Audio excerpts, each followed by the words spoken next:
আসসালামু আলাইকুম ভাই বোন, আশা করি সকালও ভালো আছেন আর আমিও ভালো আছি। আজকে যে মুখে আমরা নৌকা বাইচ দেখাত সাথে আছেন চিংগাম স্যার, পরিচিত সবার, আশা করি সবাই চিনবাদ। চিংগাম স্যার এত ফোনটা দিয়া হইলাম ফিস থেকে একটা ভিডিও করে রবা আমার কিছুক্ষণ আটার পরে আমরা এলাম এয়ারপোর্ট রুট আওয়ার পরে পাইলাম আমরা বিমানের ইঞ্জিনিয়ার বড় ভাই রুবেল। তাই আজকে আমরা লাগে বিমানে উঠিয়া নৌকা বাইচ দেখা যাইবা। বিমানে উঠিয়া ভিডিও এখন লইলাম, দেখিয়া লাগে সিএনজি, কিন্তু আসলে এটা সিএনজি না, এটা আসলে বিমানও। করতে করতে আইলাম আমরা তেমুকি পয়েন্ট বিমানি কান চেঞ্জ করিলাম, বিমানের তেল বিমান চেঞ্জ করিয়া আমরা উঠে গেলাম আর একটা বিমানও। ও রাস্তা এখন আমার একটা ভিডিও দেখছিল, এখন আর একবার দেখলিবা। আর ইকান হইল গিয়া বাদাঘাট জেল, আশা করি সকলে দেখছেন আর খুব সুন্দর একটা জায়গা, আশা করি চিনবা। সপ্তাহ শেষ সরিয়ে আইলাম আমরা বাদাঘাট ব্রিজের তলে, যে জলা পারে রলা জায়গা, সেও ব্রিজও সেও দিছে, সেও কেরেঙ্গের উপরে। বিমানের ইঞ্জিনিয়ার চিংগাম স্যার আর আমি গিয়া পাইছি নৌকা বাইচ প্রথম রাউন্ড শুরু হয়ে গেছে। প্রথম রাউন্ড শেষ হওয়ার পরে দ্বিতীয় রাউন্ডটা লাগি প্রস্তুতি নেওয়া হইলো। ও সুযোগে আমরাও নাস্তা করার টাইম পাইলাম। নিচ থেকে চিংগাম স্যার আর বিমানের ইঞ্জিনিয়ার ডাকিয়া কর আয় বাজারে দিয়ে নাস্তা করি। বাজারে কিছুদিন দাম নিয়ে নৌকা বাইচ দেখার শখ মিটি গেল। প্যাকেটও নিলে 50 আর প্লেটও খাইলে 30। প্যাকেট হলে এত খাওয়া সম্ভব না। চিন্তা করি আমরা লইলাম 3 প্লেট খিচুড়ি। খিচুড়িটা মোটামুটি ভালো আছিল। খিচুড়ি খাওয়া শেষ করে লইলাম আমরা 3 গ্লাস লেবুর শরবত। বিমানের ইঞ্জিনিয়ার চিংগাম স্যার হইলে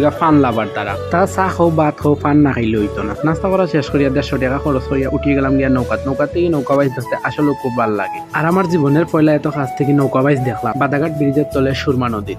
আগে খালি আমার মুখ থেকে শুনতাম আর ইউটিউব ফেসবুকেও দেখতাম, আজকে নিজেও সরাসরি দেখে নিলাম নৌকা বাইচ, আসলে খুব ভালো লাগলো। নৌকা বাইচ দেখতে দেখতে অন্য একটা নৌকা দোকান লই আইল আমরা কাছে আবার পরে বিমানের ইঞ্জিনিয়ার লই লিল আবারও ফান, আর আমি লই লিলাম বাদামের মশাই। নৌকাত বয়ে বাদাম চলে খাইয়া শেষ করে নিলাম দ্বিতীয় রাউন্ড শেষ করিয়া উঠে গেলাম আমরা আস্তে ব্রিজের উপরে উঠিয়া পাইলাম আমরা হলাম আমার কাছ থেকে আমরা লিয়া ব্রিজ পার হইলাম। ব্রিজ পার বিমানের লাগে অপেক্ষা করতে আমরা খাইয়া শেষ করে নিলাম। আজকের ভিডিও অতটুকু ভালো লাগে লাইক কমেন্ট করবা, আর নৌকা বাইচ কিলা আসলো কমেন্টও খাইয়া যাইবা।